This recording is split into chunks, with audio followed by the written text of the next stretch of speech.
ప్రస్తుత జీవన విధానంలో చెట్లను నరకడం అధికమైందని, దీని ద్వారా చెట్లు అంతరించి వాతావరణం సమతుల్యత దెబ్బతింటుందని ప్రకాశం జిల్లా కనిగిరి శాసనసభ్యులు బుర్రా మధుసూదన్ యాదవ్ అన్నారు. ప్రకాశం జిల్లా కనిగిరిలో ప్రపంచ వన్యప్రాణి వారోత్సవాల సందర్భంగా కనిగిరి పట్టణంలోని స్థానిక పామూరు బస్టాండ్లో గిరిజనులకు అవగాహన కార్యక్రమాన్ని చేపట్టారు.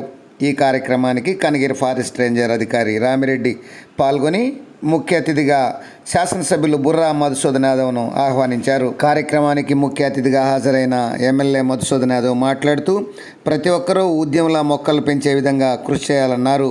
పర్యావరణంలో మార్పుల కారణంగానే నేడు అతివృష్టి అనావృష్టి పరిస్థితులు నెలకొంటున్నాయని, మొక్కలు నాటి పర్యావరణాన్ని పరిరక్షించాల్సిన బాధ్యత ప్రతి ఒక్కరిపై ఉందన్నారు. కార్యక్రమంలో పాల్గొన్న Kanigiri forest ranger officer Ramireddy మాట్లాడుతూ అడవులను కాపాడుకోవాల్సిన బాధ్యత ప్రతి ఒక్కరిపై ఉందని ఆయన సూచించారు. గిరిజనులందరూ జంతువులు, పక్షులు, చెట్ల సంరక్షణపై అవగాహన కలిగి ఉండాలన్నారు. మానవాళి మనుగడకు ఇవన్నీ చాలా అవసరమన్నారు. గిరిజనులు అందరికీ గిరి కార్డులు మంజూరు చేస్తామని, త్వరలో వన సంరక్షణ సమితి కమిటీలను ఎన్నుకోవాలని, గిరిజనులకు అండగా ప్రభుత్వం అనేక పథకాలు అందిస్తుందన్నారు. అటవీ జంతువులను, చెట్లను కాపాడాల్సిన బాధ్యత గిరిజనులపై ఉందని, చెట్లను నాటడం మన బాధ్యత అని ఆయన తెలియజేశారు. ఈ కార్యక్రమంలో అటవీ శాఖ సిబ్బంది, ఉద్యోగులు తదితరులు పాల్గొన్నారు.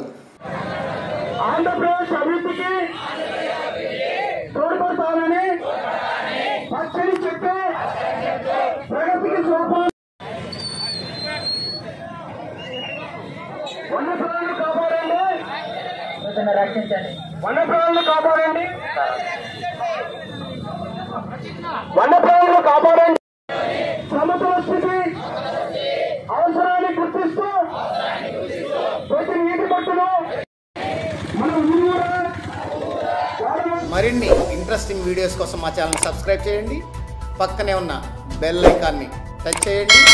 మా వీడియోస్ కనుక మీకు నచ్చినట్లయితే లైక్ చేయండి, కామెంట్ చేయండి మరియు షేర్ చేయండి. Thank you viewers.